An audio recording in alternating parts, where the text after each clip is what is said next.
standpoint. Thank you. And I asked if Gary Dover, we talked this morning, he might come to the pre-meeting. He wasn't sure, but he'll definitely be here for the regular. Good, thank you. Thank you.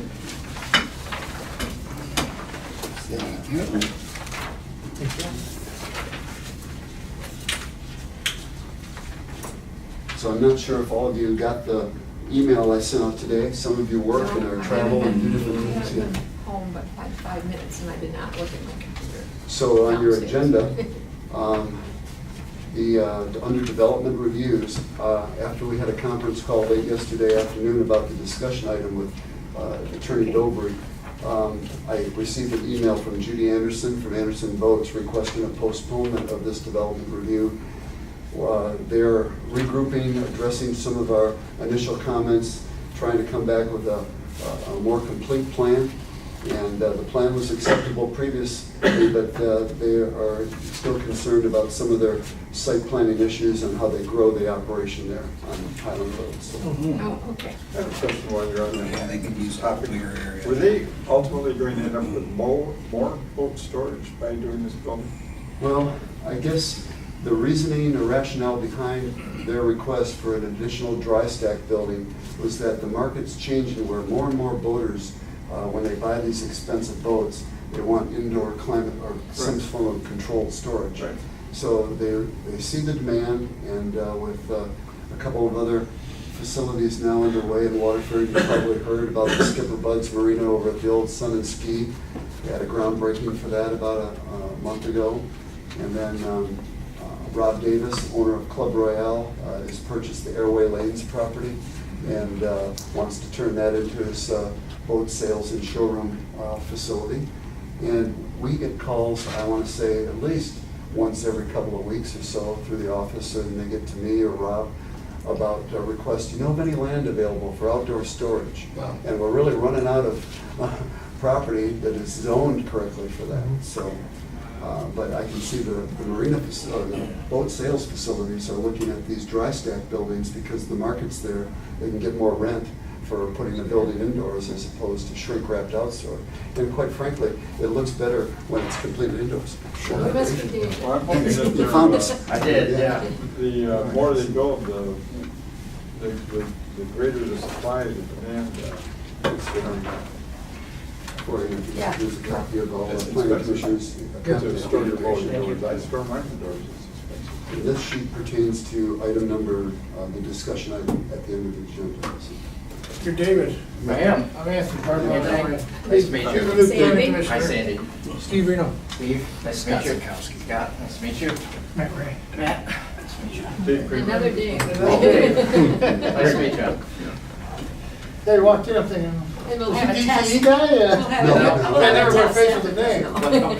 this. Commissioner Taylor's term expired, and Right, yeah. and as Gary has said a number of times at the board meetings, we don't really get too many applications for commissions and planning commission, zoning board of appeals.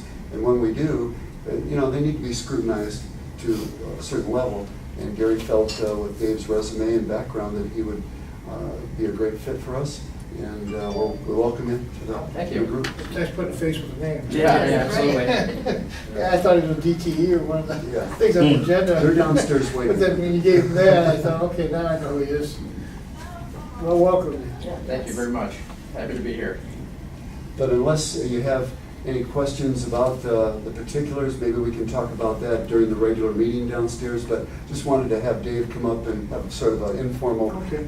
meet and greet here before we do it publicly. And Where have we got wellheads near the discussion property? Yeah. well, someone mentioned that. I don't know if it was Tony I talked to today about it. I don't think it's in a wellhead protection area. I could be wrong. But if this project were to go forward, that would be addressed during site plan review.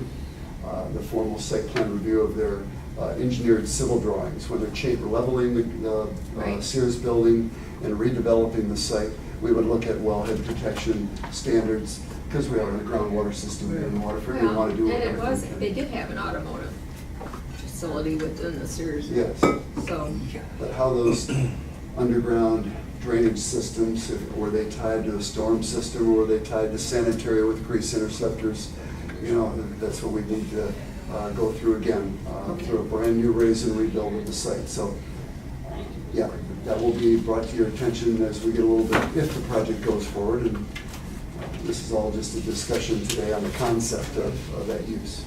He indicates that does he say he's purchasing the Summit Place? Mr. Leibovitz, his office has contacted as of the beginning of last week, saying that they have a signed purchase agreement with Sean Raybar, Okay. the owner of the mall, to purchase Summit Place Mall.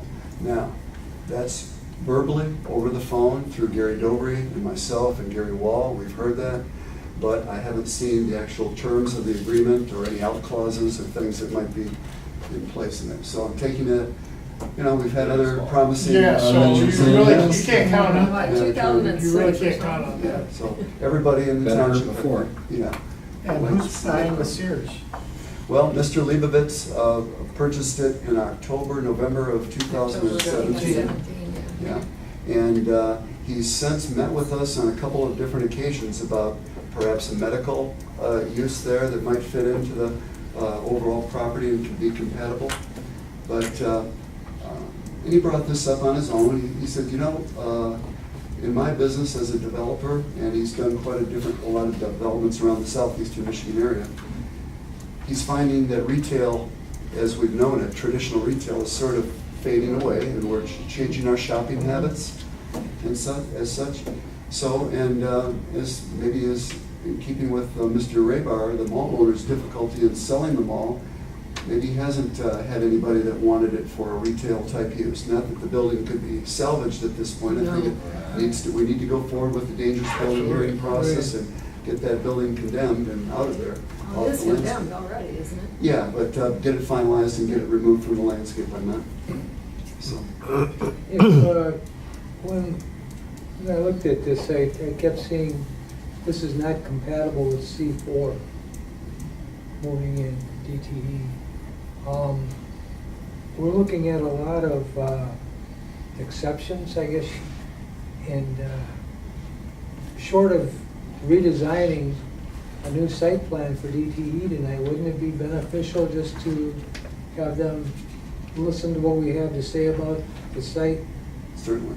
and then let them come back under, for maybe a month, another meeting, as quick as we can get Yes. together? Would that's a that be an great- idea? Great point. I think that is maybe one of the options, option 2 to. 3. 3 to postpone it. Certainly you don't have to make a final decision tonight, but I would encourage you all to voice your concerns with what their use is going to be. Let's have a good open roundtable discussion to see what their intentions are. We had a conference call yesterday with their team of architects and management group, and again, Attorney Dobry was on that call, and there were some legal questions that were raised back and forth, and so I think they understand what we're trying to do to protect our interests as the township, and how we have one chance to, you know, redevelop this in our lifetimes anyway for that site, and we want to do it the correct way. So, yeah, again, it's just a discussion. No action is necessary by the board tonight. The memo that I initially drafted, Gary Dobry, our attorney, took that memo and interjected his legal opinions into some of that language. So, yeah, I think everything's fair game to talk about tonight. If we were to, would that site merit enclosed storage rather than open storage? Well, it's certainly a question to ask them if that's something that they would consider. It's my understanding that they're marrying the two, as you saw in the letter, their Farmington Hills office where they have their planners and engineers, and up to 200 people would be coming to this location. And in conjunction with that, they need a service center for their vehicles, which was attractive to them, because they could then use this site near the geographic center of the county to branch out to service, you know, local emergency situations. Hi, Thank you, Gary. Gary, for joining. Who's got ownership of the property? Mr. Leibovitz would be selling this property to Sell. DTE if the project were to go forward. Who's selling? He has a purchase agreement with them, it's Gary's and my understanding, but it's all contingent upon getting the necessary approvals from Sure. the the townships. Is this gonna replace the one on Orchard Lake Road in Sylvan? Yes, to an extent, but it, and Gary and I talked at length about that with them the last couple of meetings. The Sylvan Lake site is a site that is a storage yard primarily with a smaller, older, antiquated building. They've run into some problems there because they've grown their operation, and the outdoor storage component has become sort of an It's, eyesore. Yeah. yeah. And there's a lot of adjacent residential around that area.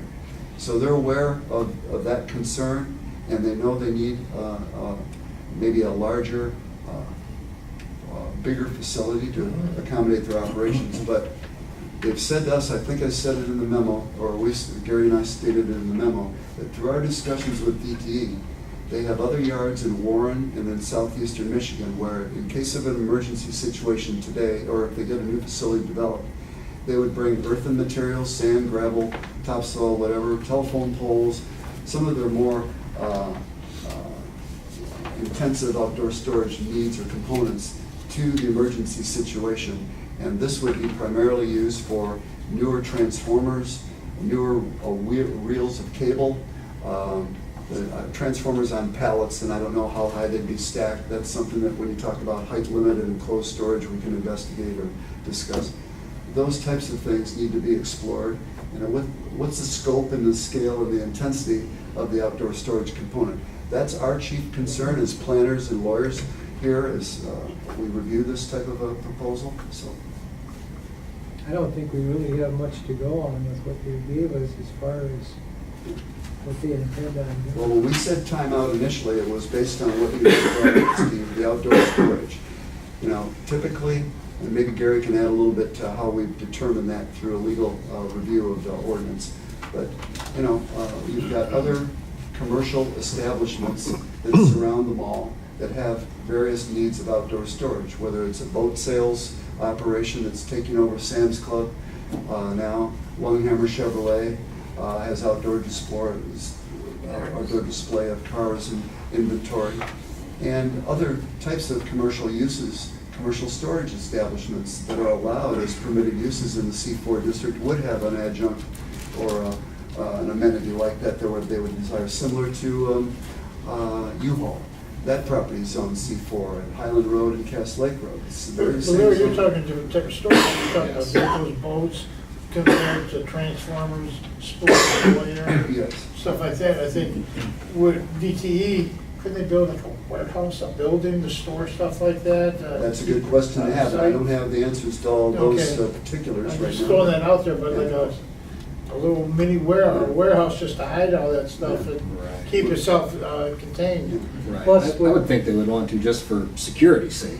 So That- people aren't that's another going in there and good- yeah, lifting. absolutely. But like you say, the other developments are trying to sell what they're storing outside. Well, right, but it's different, These- you know, these you aren't- got cars, boats, and Right. U-Haul stuff. Yeah, It's a lot this- different than see a school. They don't have it- Well, any- Telephone and- poles. and People seeing it. Piles of gravel or whatever. Well, you that's- can put those like they do landscaping companies, you know, they Right. got those big, Well, but that's a landscaping company. but you can put your dirt and stuff in there where you don't see it from the road. Well, But that's where we get into, not under C4, because, these vehicles are leaving in the morning, coming back at night, they're leaving 24/7. Yes. And emergency situations, you're not finding that with U-Haul. They're open from till, and they don't have on-site repair work, okay? There's a lot of variables here. They don't have, well, I guess I can't say that. U-Haul They do on have a Elizabeth fuel Lake Road. depot at their old one. I don't know if they're gonna try and do that up on, I don't think they can up there. And U-Haul does have a service garage on Elizabeth Lake Road where they work on some of their. Put trailer hitches Yeah, on. yeah.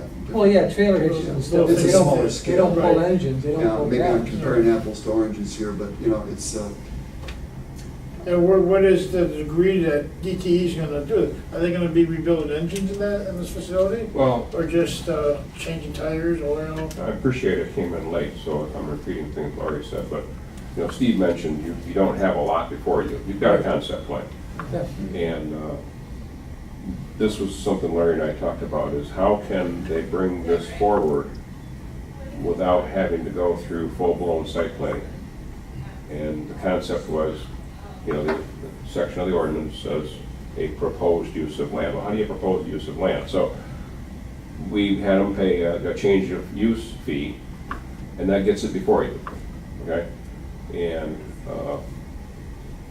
what you should do at this meeting is any things that you have a concern about in terms of why this package of uses does or doesn't belong in the C4, get it out there. You know, they may or may not be, respond positively to a concern or a request. But Larry and I had a conference call with their representative yesterday, and I was left with the impression that Larry's recommendation of a postponement after your proceedings tonight, that they would be receptive to that, to listen to what they hear from you folks, and then presumably put together a more detailed proposal, both in terms of plans as well as specifics as to what they're proposing to do. And I wouldn't expect that they would deviate from that position. So the important thing tonight is to make sure if there's anything about this concept that you have reservations about, make sure they hear it from you. And don't worry about whether it's Gary would agree with it or Larry would agree with it. You know, you'll get it out there. Yeah. And they can take that feedback and presumably come back and you'll see what they thought. One last question, Gary. Did I understand when, in their initial response to you and Larry, that they seemed to think that C4 would be the right zoning for what they want to do? Did I understand that correctly? There, Mr. Leibowitz, Right. Leibowitz provided a letter, and in that letter, he makes his pitch for why he thinks this mix of uses would fit in the C4 district, pointing to the different examples, as Larry's memo does as well.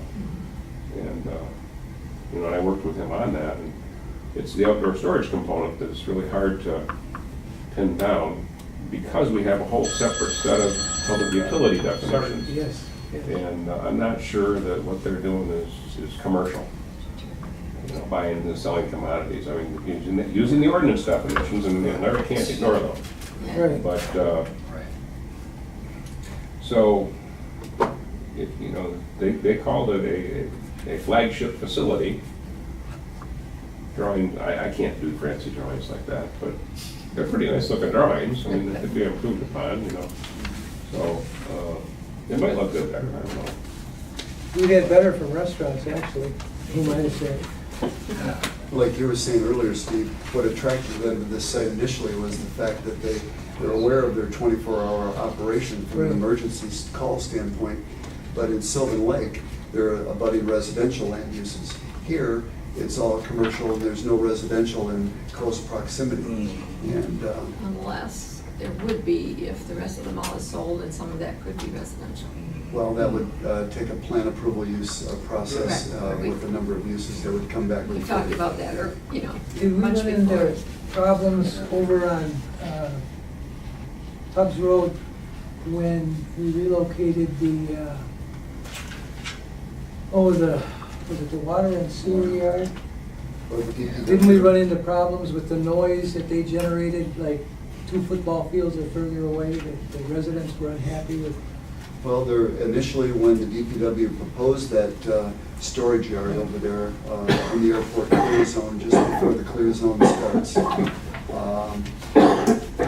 there may have been some concerns, but I know the DPW is now proposing to construct a building, a cold storage building for some of the materials to be housed inside. I haven't received the plans yet, they haven't been formally developed. Well, and thank you for that. I was just thinking that ahead, that, you know, we're looking at where Sears is now, it's not that far behind that, the other smaller strip mall, if you will. Yeah. The west. Mary- The west portion, correct, there's Marion Street's right beyond Yes, that. behind that. And that's not that far away to have. It is, though, it's good distance from Marion Street. Not when you look at what we dealt with over on Touchstone. No. Okay, I wasn't familiar with it. I'm familiar with that one. I think there's a good buffer zone.